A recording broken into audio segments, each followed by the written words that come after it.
EPFO ने है वो श्रम मंत्रालय को एक नोटिस जारी करके 2 मंथ पहले है वो हायर पेंशन का लाभ मिलने शुरू होने का एक नोटिस जारी किया था। और वो नोटिस था कि जल्दी ही ईपीएस 95 पेंशन धारकों को है वो इस मंथ तक है वो हायर पेंशन का लाभ मिलना शुरू हो जाएगा। लेकिन वो नोटिस है वो अब 2 मंथ है वो ओल्ड हो चुका है। क्या अभी भी ईपीएस 95 पेंशन धारकों को है वो हायर पेंशन का लाभ मिलना शुरू हो चुका है या फिर नहीं हुआ, जानेंगे इस वीडियो में। नमस्कार, प्रकाश खबर चैनल में आप सभी का एक बार फिर से स्वागत है। दोस्तों, वीडियो शुरू करने से पहले आपसे एक छोटा सा रिक्वेस्ट है कि यदि आप इस चैनल पर नए हो और चैनल को आपने अभी तक सब्सक्राइब नहीं किया तो सब्सक्राइब करके बेल आइकन को ऑन कर दीजिएगा, क्योंकि इसमें ईपीएफओ व पेंशनर्स से जुड़ी हुई छोटी बड़ी लेटेस्ट अपडेट आपको इस चैनल के माध्यम से दी जाती है। तो दोस्तों, जानेंगे कि ईपीएफओ ने वो एक श्रम मंत्रालय ने यहाँ पर है वो नोटिस मांगा था कि क्या ईपीएस 95 पेंशन धारकों को हायर पेंशन का लाभ है वो मिलना शुरू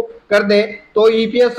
यहाँ पर है श्रम मंत्रालय की ओर से यहाँ पर एक नोटिस सब पेंशनर्स को जारी किया गया था और वो इस चैनल के माध्यम से भी है वो आपको यहाँ पर है वो अवगत करवाया होगा। या जो अपडेट दी थी उसमें अभी तक ईपीएस 95 पेंशन धारकों को 2 से 3 मंथ हो चुके हैं, लेकिन फिर भी हायर पेंशन का लाभ है वो मिलना शुरू नहीं हुआ। क्या ये एक फेक अपडेट था या फिर क्या ये एक ईपीएस 95 पेंशन धारकों को पागल बनाने की जो नियम और लागू होते हैं वो लागू नियम शुरू कर दिया क्या ईपीएफओ ने। तो ईपीएस 95 पेंशन धारकों को एक तरह से यहाँ पर है वो गलत ठहराया जाता है और जो न्यूज अपडेट देते हैं वो ईपीएस 95 पेंशन धारकों के निगरानी में है वो गलत या फिर फेक न्यूज के रूप में है वो जानने लग चुके हैं। क्योंकि यदि अब मैं आपको यहाँ पर है वो कोई भी अपडेट देता हूँ जो श्रम मंत्रालय या फिर ईपीएफओ की ओर से नोटिस जारी होता है और वो नोटिस जल्दी ही ऐसे बोलता है कि जल्दी ही हायर पेंशन का लाभ है वो मिलना शुरू हो जाएगा, लेकिन वो अभी भी यहाँ पर हायर पेंशन का लाभ मिलना शुरू नहीं हुआ।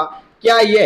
एक तरह से है वो जो खबर देते हैं उनको यहाँ पर झूठा साबित करने के लिए ईपीएफओ ने ये यहाँ पर कदम उठा रहे हैं, या फिर ईपीएस 95 पेंशन धारकों को हायर पेंशन देने के लाभ से यहाँ पर है वो परेशान करने का इनका काम बन चुका है। इनको यहाँ पर आंदोलित करने के लिए फिर से यहाँ पर वो तैयार किया जा रहा है। क्या ईपीएस 95 पेंशन धारकों को अब यहाँ पर है वो अपनी मांगों को लेकर आंदोलन करना चाहिए? ये सारी लेटेस्ट आपका इसमें क्या मानना है कि एनएससी की ओर से यहाँ पर जो ठोस और एकदम सही सटीक कदम उठाना चाहिए, या फिर ऐसे ही लोग लगातार यहाँ पर नोटिस पे नोटिस जारी करके ईपीएस 95 पेंशन धारकों को के पहले तो हायर पेंशन के लिए आवेदन करवाया जाता है, 3 मंथ का समय देता है, उसके लिए टाइमिंग को आगे बढ़ाने के लिए रोना पड़ता है, फिर यहाँ पर टाइमिंग आगे बढ़ाया जाता है। टाइमिंग आगे बढ़ाने के बाद में यहाँ पर ऐसे करते हैं कि 6 मंथ का टाइमिंग बढ़ा दिया जाता है। 6 मंथ के बाद में कुछ पेंशनर्स का है वो आवेदन खारिज कर दिया जाता है। क्या ये ऐसे ही